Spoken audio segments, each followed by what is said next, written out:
Hey guys, welcome back to Vikram tutorial. आज grammar के अंदर कंजंक्शन लेके आए हैं। और इसके पहले विक्रम ट्यूटोरियल में अगर ग्रामर का 2 वीडियो प्रीपोजिशन और आर्टिकल का नहीं देखें तो सबसे पहले आप लोग सीजीएल टीयर 2 के प्लेलिस्ट में इंग्लिश सेक्शन वाला में आप लोग 2 वीडियो को जरूर से जरूर देखें। और लगातार वोकैब का सेशन भी आ रहा है, आप लोग उसे भी देखें और प्यार दें। और अगर अच्छा सब चीज़ रहा तो बहुत जल्दी डिजिटल बोर्ड पर भी हम आप लोग को ग्रामर का सेक्शन लेके आएंगे और एक भी क्वेश्चन एरर वाला आपसे गलती नहीं हो पाएगा। हर एक चीज़ लेके आएंगे, क्लोज टेस्ट, आपका एरर, उसके बाद आपका सेंटेंस इंप्रूवमेंट, सब चीज़ लेके आएंगे, ध्यान रखिएगा। तो चलिए शुरू करते हैं। कंजंक्शन वह शब्द है जो 2 या 2 से अधिक शब्दों, शब्द समूहों, वाक्यांशों या वाक्यों को जोड़ता है।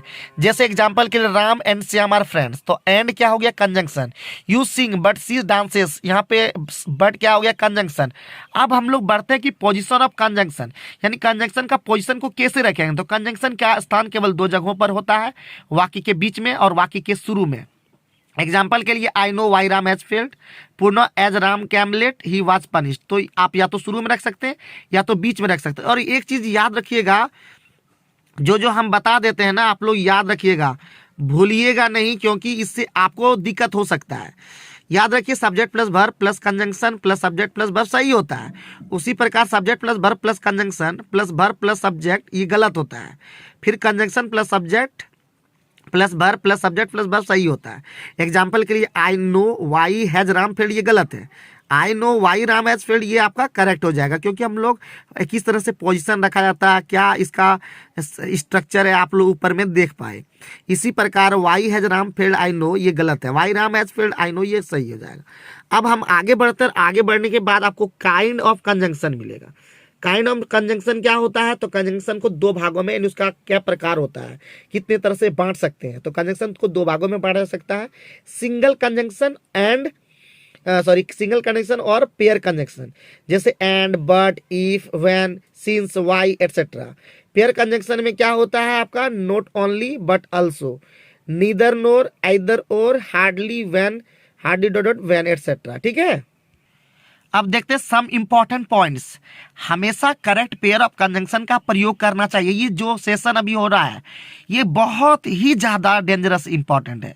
तो जैसे आइदर के साथ और लगेगा, either dot dot or, neither dot dot nor, neither nor either or, not only but also, no sooner than, hardly when, both and, not no other than, not never or, scarcely when, although या though yet, whether or या whether or not, nothing else but, the reason why dot dot that, the reason that, rather than, other than. ये बहुत ही pair को ध्यानपूर्वक देख लीजिए, एक बार गौर कीजिए, यही है वो पेयर ऑफ कंजंक्शन, ध्यान रखिएगा। जैसे एग्जाम्पल के लिए नाइदर ही और, यहाँ पे और लगा दिए, बिल्कुल ही रॉन्ग है, क्योंकि नीदर के साथ और नोर लगेगा। तो इसका करेक्ट क्या हो जाएगा? नीदर ही नोर हिज ब्रदर। बाकी आप इसका रूल कैसे होगा ये सब आप लोग अगले चैप्टर में देख पाएंगे।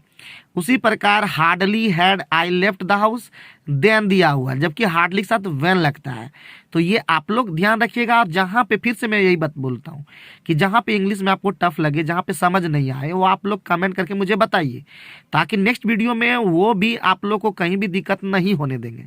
इसी प्रकार नॉट ओनली बट अल्सो हो जाएगा, यहाँ पे लिखा हुआ एंड अल्सो, तो ये आपका रॉन्ग हो जाएगा। ठीक है, सही होगा not only Ram but also Shyam can do it.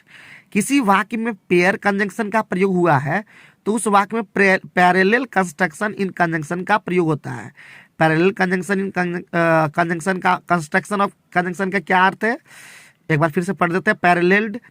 Parallel construction in conjunction का अर्थ है प्रथम कंजंक्शन के बाद जिस part of speech, article, noun, preposition dot dot dot का प्रयोग किया जाता है, उसी पार्ट ऑफ स्पीच का प्रयोग सेकेंड कंजंक्शन में भी के बाद भी होता है। अर्थात not only plus noun dot dot dot but also plus noun, पुनः neither plus verb dot dot nor plus verb, ये याद रखिएगा। इसी प्रकार not only plus preposition dot dot dot but also plus preposition, ध्यान रखिएगा। एग्जाम्पल के लिए neither Ram eats nor drinks, ये आपका क्या है? गलत है। क्यों? क्योंकि यहाँ नीदर के बाद नाउन आया जबकि नोर के बाद वर्ब आ गया। ये नहीं होता है। जैसा यहाँ पे फिट है वैसा ही वहाँ पे भी फिट होगा। ये ध्यान रखिएगा, बहुत ही जबरदस्त पॉइंट है। अब हम याद रखेंगे, याद रखें, ऐसी स्थिति में वाक्य को शुद्ध करने के लिए दो कंजंक्शन को आधार मानकर फर्स्ट कंजंक्शन को आगे पीछे कर सही किया जाता है। पुनः Ram not only has a book but also a pen, ये गलत है। Ram has not only a book but also a pen, ये आपका करेक्ट आंसर हो जाएगा। Relative pronoun why, who, which के पहले दैट एंड या एज टू का प्रयोग नहीं होता। ध्यान रखिएगा, relative pronoun why, who, which के पहले दैट एंड या एज टू का प्रयोग नहीं होता है। अतः that why, that if, whether if, as to why and that इत्यादि गलत होता है। बहुत जगह आपको ऐसा मिलेगा जो कि आप देख पाएंगे। एग्जाम्पल के लिए I don't know that why he failed, ये गलत है। I don't know why he failed सही होगा। इसी प्रकार ही आस्क्ड मी दैट, ये गलत है। ही आस्क्ड मी इफ होगा। ठीक है, ये सब आप लोग वैसे भी नरेशन जब बनाते हैं वहाँ पे भी ये सब चीज़ पता चलता है। ठीक है, आगे बढ़ते हैं। Because, since, as soon as के बाद देयरफॉर, दस, हैंस, सो दैट, सो आदि का प्रयोग नहीं होता है। ये बहुत ही ज़्यादा इंपॉर्टेंट पॉइंट है। तो एग्जाम्पल के लिए देख सकते हैं, as he came late therefore he was punished, ये गलत है। As he came late he was punished, आप यहाँ पे ये सब देयरफॉर, दस, ये सब नहीं प्रयोग कर सकते। इस प्रकार because he is rich therefore he can buy anything, ये गलत है। Because he is rich he can buy anything, comma से ही काम आपका चल जाता है। ठीक है, अब आगे बढ़ते हैं। यूज ऑफ कंजंक्शन, तो कैसे प्रयोग करेंगे कंजंक्शन का? तो पहला है सिंस। सिंस शब्द प्रीपोजिशन तथा कंजंक्शन दोनों की तरह कार्य करता है। जब सिंस का प्रयोग कंजंक्शन की तरह होता है तो सिंस के पहले वाला वाक्य past perfect tense has by है प्लस V3 का होता है, जबकि बाद वाला वाक्य सिंपल पास्ट टेंस का होता है। बहुत ही ज़्यादा डेंजरस है, बहुत ज़्यादा। हैज बाय है प्लस V3, और इधर यहाँ पे देख सकते हैं सिंस फिर प्लस V2, याद रखिएगा। इधर वाला हैज प्लस है प्लस V3 और उधर V2। तो फॉर एग्जाम्पल यहाँ देख सकते हैं, I have not seen my father since I come here, ये गलत है। I have not seen my father since I came here, ये आपका करेक्ट हो जाएगा। ठीक है, पुनः much has happened since you join this class, तो सॉरी कॉलेज, तो ये आपका गलत है। Much has happened since you join this college, ये आपका करेक्ट हो जाएगा। आगे बढ़ते, अनटिल अनलेस। अनटिल का प्रयोग समय जब तक नहीं के लिए होता है तथा अनलेस का प्रयोग शर्त यदि नहीं के लिए होता है। जैसे they can not do well until they work hard, ये आपका गलत हो जाएगा। सही क्या होगा? They can not do well unless they work hard. Until का प्रयोग समय जब तक के लिए नहीं के लिए होता है, तो अनलेस का प्रयोग शर्त यदि नहीं के लिए होता है, याद रखिएगा। तो ये ध्यान रखिएगा, सेंटेंस एक दो देख भी लीजिएगा।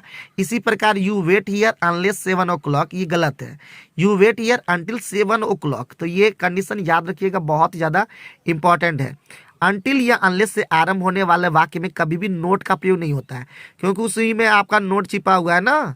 जैसे example, unless you do not labour hard you will fail, ये गलत है। Unless you labour hard you will fail. इसी प्रकार you wait here until I do not come back, ये गलत है। You wait here until I come back. तो ये सब प्रयोग कीजिएगा ना, ये सब इंपॉर्टेंट पॉइंट है, याद रखिएगा। लेस्ट का अर्थ होता है अन्यथा, अपितु, आदि, तथा इसके बाद शुड का प्रयोग होता है। लेस्ट के बाद हमेशा शुड का प्रयोग होता है, ये खतरनाक पॉइंट है। Work hard lest you will fail, गलत। Work hard lest you should fail, याद रखें। लेस्ट एक निगेटिव शब्द है और इसके साथ नोट का प्रयोग नहीं होता है। Example, make haste lest you should not miss the train, गलत। इसका हो जाएगा make haste lest you should miss the train. अब चौथा पॉइंट है एज बाय लाइक। एज एक कंजंक्शन है तथा इसके बाद एक संपूर्ण क्लॉज का प्रयोग होता है, जबकि लाइक एक प्रीपोजिशन है तथा इसके बाद नाउन या प्रोनाउन का प्रयोग होता है।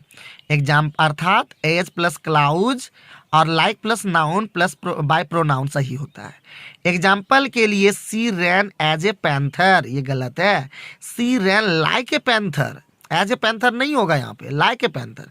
इसी प्रकार please do not like I tell you, ये गलत है। Please do as I tell you, ये आप लोग प्लीज प्रैक्टिस कीजिएगा ये सब चीज, ठीक है ना, बहुत ही ज्यादा इंपॉर्टेंट आपको बता रहे हैं। Because by because of, because एक कंजंक्शन है तो इसके बाद एक क्लाउज सब्जेक्ट प्लस वर्ब का प्रयोग होता है, जबकि बिकाउज ऑफ एक तरह का प्रीपोजिशन है और इसके बाद नाउन या प्रोनाउन का प्रयोग होता है। अर्थात बिकॉज प्लस क्लाउज सही होता है और because of plus noun pronoun ये भी सही होता है। एग्जाम्पल देखते हैं, she was worried because of she was late, ये गलत है। She was worried because she was late, पुनः she was late because the rain, ये नहीं होगा, she was late because of the rain.